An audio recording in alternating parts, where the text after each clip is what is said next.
आज सोमवार असल्यामुळे माझा उपवास होता. मी दर सोमवारी उपवास करते आणि मला खिचडी भगर जास्त काही आवडत नाही. मी कधीतरच खाते.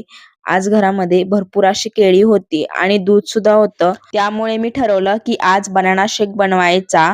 मी उपवास असलं की जास्त तर केळीच खाते. त्यामुळे मला जास्त भूक लागत नाही. पण आज काहीतरी वेगळं करायची इच्छा होती. त्यामुळे मी बनाना शेक बनवायला घेतला. सगळ्यात अगोदर मी इथं एक केळी घेतली, 4 ते 5 बदाम घेतले, त्यानंतर डार्क चॉकलेट घेतलं. तुम्हाला जर डार्क चॉकलेट आवडत असेल तर तुम्ही टाकू शकता, नाही टाकलं तरी चालेल.